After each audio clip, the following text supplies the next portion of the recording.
Presidente Lula encerra agendas oficiais em Nova York e volta para o Brasil. Profissionais de saúde podem ser isentos da taxa de $100 mil para visto de trabalho nos Estados Unidos. Programa de educação, carreira e intercâmbio une Brasil e Estados Unidos. Grupo de Brasília leva expressão cultural e identidade para 3 estados norte-americanos. E mulheres são maioria em nova turma de astronautas da NASA e tem brasileira na fila de espera.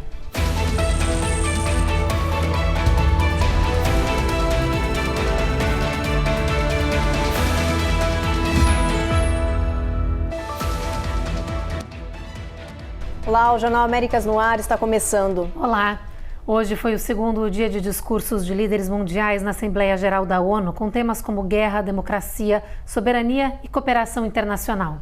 Pela manhã, o presidente brasileiro coordenou o Fórum Internacional em defesa da democracia e contra o extremismo, ao lado de vários líderes latinos. À tarde, Lula participou de um encontro do clima ao lado do secretário da ONU, Antônio Guterres. O evento teve como foco a COP30. Em entrevista coletiva aqui na sede da ONU, Lula não descartou um encontro presencial na semana que vem com Donald Trump. Os detalhes da nova conversa ainda estão sendo ajustados. Lula afirmou que é muito importante que a relação com o republicano dê certo. O presidente brasileiro acredita que Trump esteja mal informado sobre o Brasil e que pretende esclarecer a situação. O presidente do Brasil não descartou uma negociação sobre terras raras no Brasil. Lula disse que a nova reunião com Trump pode contribuir para um possível fim da guerra na Ucrânia. Mais cedo, o brasileiro teve uma reunião bilateral com o presidente da Ucrânia. Depois do encontro, Volodymyr Zelensky afirmou que o brasileiro reforçou o apoio a um cessar-fogo. Cada vez mais brasileiros que vivem aqui nos Estados Unidos estão fazendo a chamada saída fiscal definitiva. E agora eles têm um motivo importante para não esperar para fazer essa declaração. É que a partir do próximo ano, o sistema da Receita Federal do Brasil vai rastrear todas as pessoas que saíram do país e não fizeram essa declaração. E vai cobrar impostos de rendimentos de bens adquiridos no exterior.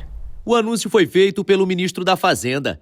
Fernando Haddad garantiu que a nova estrutura tributária vai rastrear quais são os brasileiros que estão irregulares fiscalmente a partir do ano que vem.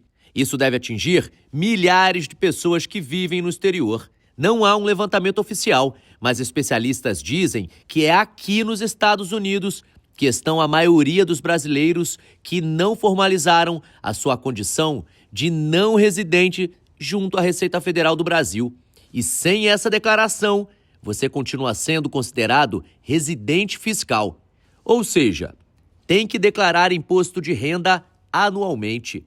Corre risco de bitributação, ou seja, pagar imposto no Brasil e no exterior. Multas por atraso ou omissão, bloqueio de CPF, impedimento de renovar o passaporte e afetar a conta bancária e a herança no Brasil. Todos os brasileiros precisam fazer essa declaração sem exceção. Quem ainda não fez deve correr para regularizar e evitar dores de cabeça, principalmente junto ao fisco. Mesmo para quem já está há anos fora do país, é possível fazer essa declaração de forma retroativa. Mas é preciso consultar um advogado ou um especialista em impostos para entender as regras. O processo é muito simples, fácil e gratuito e pode ser feito online no site da Receita Federal. É preciso entregar 2 documentos: a comunicação de saída definitiva e a declaração de saída definitiva, geralmente até abril do ano corrente. Basicamente, a saída fiscal é quando um indivíduo solicita a saída definitiva fiscal no Brasil. Basicamente, ele vai deixar de ser residente fiscal lá no Brasil. Existe uma análise que diz quando isso traz um benefício fiscal para o indivíduo ou quando isso traz um malefício. Vale lembrar que mesmo quem não teve nenhum bem ou rendimento no Brasil precisa oficializar a saída definitiva. É um processo burocrático, mas essencial para quem quer construir a vida em outro país. Um dos motivos pelo qual os brasileiros costumam dar saída fiscal no Brasil é evitar a bitributação, ou seja, pagar impostos nos 2 países. Isso acontece em algumas estruturas fiscais específicas. Mas é importante se atentar se o indivíduo possui bens renda ou benefícios no Brasil que exigem que ele mantenha a residência fiscal no país. Poucos dias depois de anunciar o endurecimento das regras para o visto de trabalho H-1B, a Casa Branca declarou que algumas categorias podem escapar da nova taxa. Entre elas, a de médicos. Empresas e hospitais que contratarem profissionais de saúde, incluindo brasileiros, devem ser isentas de pagar a tarifa de $100 mil. Outros setores estão sendo avaliados. A nova taxa de $100 mil foi imposta pelo governo norte-americano a empregadores que querem contratar trabalhadores altamente qualificados com visto H-1B. Mas profissionais de saúde, incluindo médicos brasileiros, podem ser isentos. A decisão foi tomada após alertas de associações médicas sobre a escassez de profissionais em regiões rurais e comunitárias no território norte-americano. Segundo a American Medical Association, médicos formados no exterior são essenciais para o funcionamento de hospitais em todo o país. Clínicas renomadas como a Mayo Clinic e a Cleveland Clinic estão entre as principais patrocinadoras desse tipo de visto.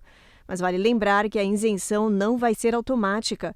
Cada hospital ou programa de residência deve solicitar individualmente esse benefício.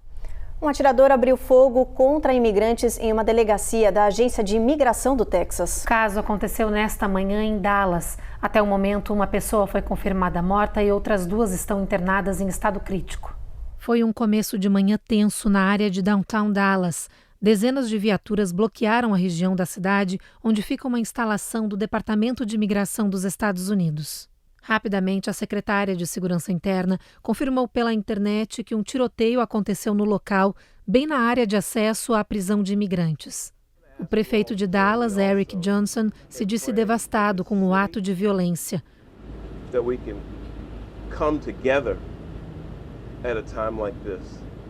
O atirador começou o ataque abrindo fogo contra uma van descaracterizada que estava levando imigrantes detidos para a instalação. O homem estava no topo de um prédio vizinho. Segundo a polícia, o suspeito tirou a própria vida. O FBI informou que entrou na investigação e que o caso está sendo definido como um ato de violência direcionada. É que os agentes já encontraram mensagens escritas nos cartuchos usados no ataque. Todas eram de natureza anti-ICE. Mas as vítimas do ataque são todas imigrantes, pessoas que estavam sendo detidas. Early evidence that we've seen from rounds that were found near the suspected shooter contain messages that are anti-ICE in nature. O vice-presidente dos Estados Unidos, J.D. Vance, associou o tiroteio a um aumento do ódio e da violência contra os agentes da Polícia de Imigração e disse que isso tem que parar. A seguir, assalto à mão armada na Califórnia, com 25 bandidos, é flagrado e cenas impressionam. E novo estudo sugere que o consumo de qualquer quantidade de álcool pode aumentar o risco de demência.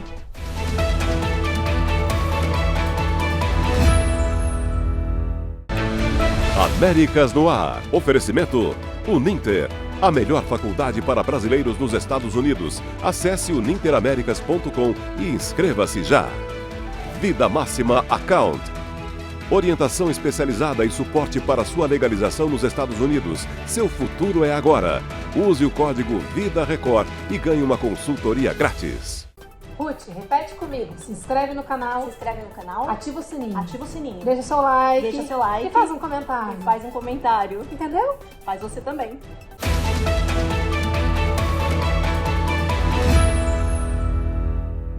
Golpes envolvendo imóveis e pontos turísticos voltaram a chamar a atenção aqui nos Estados Unidos. É que desta vez uma mulher tentou fraudar a casa onde vivia Elvis Presley em Memphis e acabou presa. Fraudes em imóveis são muito comuns aqui nos Estados Unidos. E as principais vítimas são imigrantes recém-chegados, como os brasileiros. Graceland, em Memphis, foi alvo de um golpe inusitado. Uma mulher usou documentos falsos para tentar transferir a propriedade para o nome dela e depois vendê-la. A golpista alegava que o imóvel estava como garantia de uma dívida. O esquema foi descoberto pelo advogado da família, que conseguiu bloquear a fraude na justiça. A mulher foi presa e responde por falsidade ideológica e tentativa de roubo da casa de Elvis Presley, que é um ponto histórico e um dos locais turísticos mais visitados dos Estados Unidos. Em Nova York, o brasileiro Mickey Barreto morou por 5 anos no hotel New Yorker sem pagar diárias. Ele usou uma brecha na legislação habitacional para registrar um imóvel em seu nome, alegando ser o verdadeiro proprietário. O caso foi parar na justiça e, ano passado, Mickey foi preso. Hoje, ele aguarda o julgamento em liberdade. Segundo o FBI, casos de fraude imobiliária são mais comuns do que se pensa. Só em 2024, 11 mil golpes foram registrados no país. As principais vítimas são imigrantes como os brasileiros, especialmente os recém-chegados. Os golpes mais comuns são anúncios de casas inexistentes em plataformas de aluguel, duplicação de reservas em imóveis turísticos, promessas de hospedagem em troca de pagamento antecipado. As autoridades recomendam verificar contratos, endereços e a autenticidade dos anúncios antes de qualquer pagamento. Em casos de dúvida, a orientação é buscar ajuda legal ou contatar os consulados brasileiros nos Estados Unidos. Na Califórnia, um assalto à mão armada a uma loja foi flagrado por câmeras de vigilância e as cenas parecem até filme de Hollywood. 25 suspeitos invadiram a joalheria em San Ramon. Eles estavam encapuzados e fizeram a limpa em poucos minutos. Era tarde de segunda-feira quando a polícia de San Ramon informou que 25 suspeitos, pelo menos 3 deles armados, invadiram a joalheria Heller no Rancho Bishop, no centro da cidade.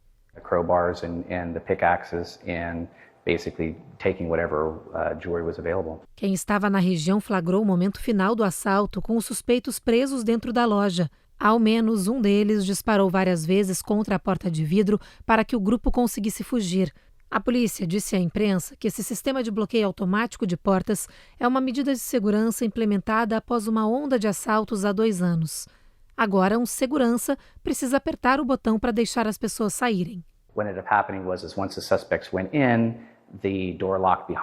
Mas os bandidos escaparam, só que a polícia agiu rápido, acompanhou a fuga com um drone. As imagens mostram que 6 carros esperavam a cerca de 30 metros de distância da área de manobristas do shopping. It shows all the suspect vehicles, as well as all the suspects entering, leaving their cars and entering their. A polícia perseguiu os suspeitos e conseguiu prender 7 deles. Os homens têm entre 17 e 31 anos. E as autoridades acreditam que eles façam parte de um grupo de assaltantes que realiza diversos crimes na área da Bahia.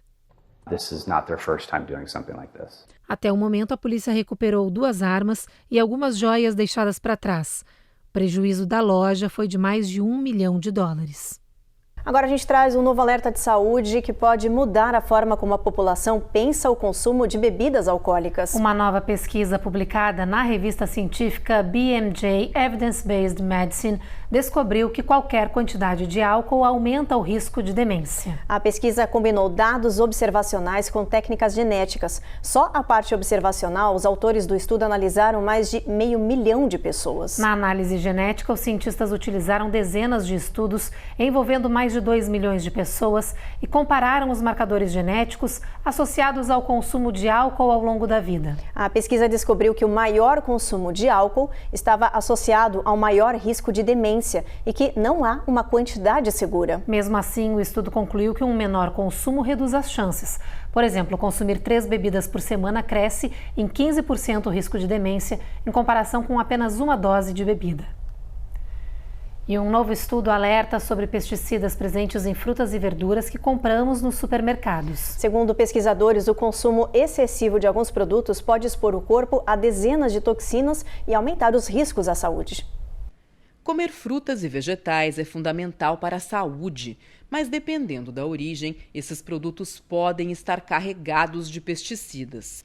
Um novo estudo do Grupo de Trabalho Ambiental, IWG, revelou que quanto maior o consumo de alimentos com alto teor de agrotóxicos, maior é a presença de toxinas na urina, o que significa que os resíduos químicos estão diretamente ligados à nossa dieta.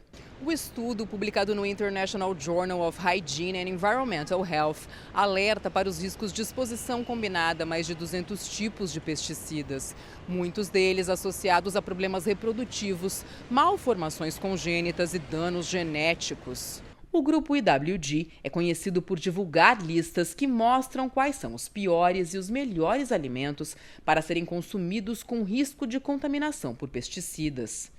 No ano passado, a organização apontou morango, espinafre, uva, maçã, batata e amora como algumas das piores opções por possuírem alto teor de resíduos dos defensores agrícolas. Para reduzir a exposição, os especialistas recomendam escolher produtos orgânicos, lavar bem os alimentos e variar o consumo entre frutas e verduras com baixo teor de agrotóxicos. Depois do intervalo, o programa Youth Build une educação, carreira e intercâmbio entre o Brasil e Estados Unidos. Tem os detalhes do apagão dos serviços da companhia aérea United Airlines nesta manhã.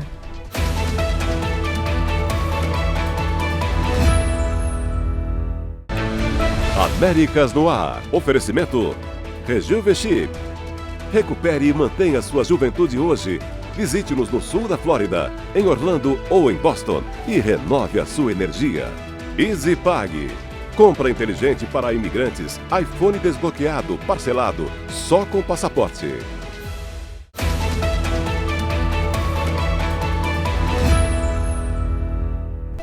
Já voltamos e para falar de um programa de educação e treinamento profissional que está mudando a vida de muitos jovens dentro e fora dos Estados Unidos. É o Youth Build, que nasceu aqui no território norte-americano, mas já chegou no Brasil e tem levado estudantes para intercâmbios internacionais. Para a maioria dos formados, atravessar o palco e pegar o diploma é a linha de chegada. Mas para Shanna Harper, é a prova de que ela finalmente superou as dúvidas de que tinha sobre si mesma. Because I always used to think that, a person like me would never get nowhere. Harper é uma das várias alunas que concluíram o Youth Build em Las Vegas. Em 6 meses, ela terminou o equivalente ao ensino médio, ganhou certificações em construção civil e agora está pronta para iniciar uma carreira. Cheguei lá, fiz o que tinha que fazer, obtive meu diploma do ensino médio, minha OSHA 10, consegui tudo o que precisava e agora estou a caminho do futuro, disse a jovem. Get everything that I need to get and I'm on my way. O Youth Build combina academia com treinamento profissional. Os alunos estudam matemática, ciências e estudos sociais, ao mesmo tempo que conquistam certificações e habilidades no setor de construção. So they do get paid $15 an hour for 2 days a week while they attend the construction classroom. A gerente do programa, Regna Burgess, explica que os estudantes recebem um incentivo financeiro, $15 por hora, 2 dias por semana, para frequentar a aula de construção. Criado nos Estados Unidos, esse programa foi adaptado em mais de 20 países, incluindo o Brasil. Por lá, esse curso se chama Jovens Construtores e favorece adolescentes de comunidades vulneráveis. Além disso, também oferece oportunidade de intercâmbio nos Estados Unidos. O programa é elogiado pela capacidade de construir futuros melhores, com educação, empregabilidade e protagonismo juvenil. A United Airlines voltou a enfrentar problemas tecnológicos hoje, nesta quarta-feira. Uma falha de conectividade paralisou a operação da companhia por cerca de 30 minutos, afetando passageiros em todo o país. O incidente começou por volta da 1 da manhã, horário do leste, quando a United solicitou um ground stop emergencial à Administração Federal de Aviação. A paralisação foi encerrada às 1h30, mas o impacto se estendeu por horas, com 42 voos atrasados e 4 cancelamentos. O aeroporto de Los Angeles foi um dos mais afetados, com passageiros presos em conexões e rotas costa a costa comprometidas. A empresa classificou o problema como um pequeno hiccup de conectividade, mas especialistas alertam para a fragilidade dos sistemas digitais que controlam toda a malha aérea. Esta é a segunda falha maior em menos de 2 meses. Em agosto, uma pane semelhante afetou operações em Chicago, Houston, Newark e São Francisco. Mesmo com investimentos em tecnologia, os problemas persistem e levantam dúvidas sobre a confiabilidade dos sistemas de backup. E uma boa notícia na aviação. O Departamento de Transportes anunciou que atingiu a sua meta de contratar 2.000 controladores de tráfego aéreo este ano. A mega operação de contratação foi feita de forma urgente para tentar solucionar a crise do setor. O país sofre há anos de uma continuada escassez de trabalhadores essenciais para a segurança aérea na FAA.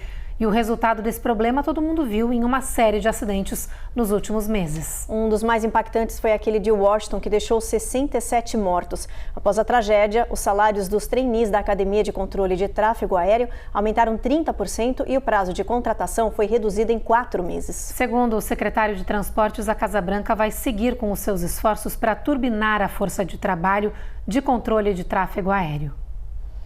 Agora a gente muda de assunto para falar do conflito no Oriente Médio. O sul de Israel foi alvo hoje de um drone-bomba. 20 pessoas ficaram feridas. As últimas informações com o Vitor La Regina. O ataque de um drone deixou pelo menos 20 pessoas feridas em Eilat, no sul de Israel. Segundo as autoridades, a aeronave foi lançada pelo grupo rebelde Houthis do Iêmen. Foi a segunda vez em menos de uma semana que um drone atingiu diretamente Eilat, a cidade mais ao sul do território israelense, banhada pelo Mar Vermelho. Na quinta-feira passada, uma aeronave não tripulada atingiu a fachada de um hotel e não deixou feridos.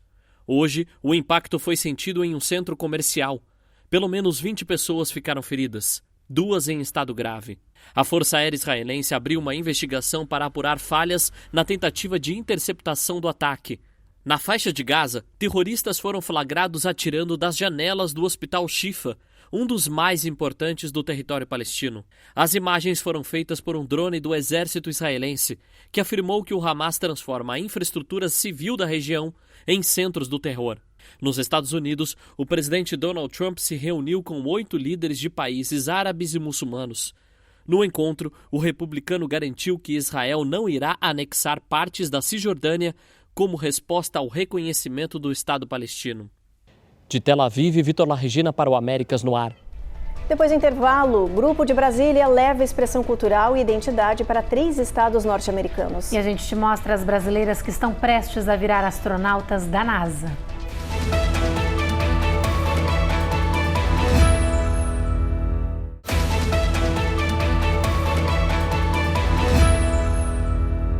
Ainda estamos no meio de setembro, mas já começou a nevar em algumas áreas de montanha do estado do Colorado. Os primeiros flocos da temporada estão caindo em regiões ao longo da Front Range e a gente tem imagens para mostrar para vocês. Em Pikes Peak e Wilkerson Pass, muita gente foi pega de surpresa pela quantidade significativa de neve que caiu tão cedo no início do outono. Até em áreas de menor altitude, como Georgetown, também estão registrando neve. Outras regiões, como o Parque Nacional das Montanhas Rochosas e a estação de esqui de Winter Park, já tem bons acúmulos de até 10 centímetros. O governo estadual acredita que essa chegada antecipada da neve deve impulsionar o turismo nesse outono no Colorado. De acordo com os meteorologistas, a expectativa é de que a primeira queda de neve na região de Denver aconteça em 18 de outubro. Agora vamos para o telão checar as temperaturas em outras regiões do país. Em Boston, amanhã a previsão é de pancada de chuva isolada, mesmo cenário na capital Washington. Em Charlotte, só nuvens, mínima de 66 graus Fahrenheit. Em Atlanta, o sol aparece tímido entre nuvens e em meio a pancadas de chuva. Na Flórida, tem previsão de trovoada com raios em Miami, máxima de 84 no sul do estado. Em Houston, a gente tem mínima de 79 e máxima de 90 com chuva ao longo do dia, o mesmo cenário em Brownsville. San Antonio e El Paso tem tempo encoberto, não tem sol por lá, também não vai chover. Phoenix, sol entre nuvens. Los Angeles, apenas tempo encoberto. Las Vegas e em São Francisco, a gente também tem sol entre nuvens. São Francisco vai chover um pouquinho ao longo do dia, mínima de 61 nessa região aí. Um grupo de capoeira do Distrito Federal trouxe neste mês a cultura brasileira para os Estados Unidos. Os jovens de Ceilândia foram convidados para uma imersão de 2 semanas com trocas culturais e apresentações em 3 estados norte-americanos. O grupo Gingativa passou por Nova York, Nova Jersey e Pensilvânia, levando rodas de capoeira, workshops e conversas sobre identidade e inclusão. A viagem foi viabilizada, com o apoio do governo do Distrito Federal e da Embaixada dos Estados Unidos no Brasil. A capoeira foi apresentada como uma expressão de resistência histórica e protagonismo das periferias brasileiras. A iniciativa é um exemplo de como a cultura popular pode cruzar fronteiras, divulgar o Brasil e construir redes de conexão entre juventudes. E a NASA selecionou uma nova turma de astronautas, mas pela primeira vez na história da agência, as mulheres são a maioria. O próximo passo agora é a inclusão de latino-americanas no programa e já tem brasileiras na fila. 6 mulheres e 4 homens foram selecionados entre os mais de 8.000 candidatos nos Estados Unidos O grupo vai passar por 2 anos de treinamento no Centro Espacial Johnson, no Texas. A preparação inclui simulações de caminhadas espaciais, sobrevivência em ambientes extremos, pilotagem de jatos e treinos em ambientes submersos. Tudo para preparar o grupo para missões futuras na Estação Espacial, na Lua e até em Marte. O programa faz parte da missão Artemis, que pretende levar a primeira mulher à superfície lunar. A seleção histórica é vista como um marco na representatividade feminina em áreas da ciência e tecnologia, onde os homens sempre foram a maioria. O próximo passo agora é a inclusão de mulheres estrangeiras, como as latino-americanas. E já tem brasileiras nessa fila. Lohane Olivelete, de Belo Horizonte, sonha em seguir nessa carreira espacial. Ela é mestranda em Medicina e Saúde em ambientes extremos, com foco no espaço. Ativista e influenciadora digital. Para ela é questão de tempo até as astronautas latino-americanas conquistarem seu espaço. É uma causa que eu apoio já há muitos e muitos anos, a minha vida toda sobre espaço. Vocês não têm nem ideia do tanto que eu luto para que essas mulheres tenham cada vez mais oportunidades. E poder ficar sabendo disso foi muito especial. Eu espero que cada vez mais mulheres, e principalmente brasileiras, possam um dia conquistar o seu espaço. A engenheira aeroespacial Andressa Ojeda mora aqui na Flórida e acompanhou com empolgação essa seleção histórica. Acho incrível que, pela primeira vez, o número de mulheres no programa de seleção de astronautas da NASA ultrapassa o número de homens. Isso pra gente é um marco histórico, a gente está quebrando barreiras e que a exploração espacial está finalmente refletindo melhor a diversidade que tem no nosso mundo. E o Jornal Américas no Ar de hoje está terminando. A gente agradece a sua companhia e te espera na próxima edição. Até lá. Até.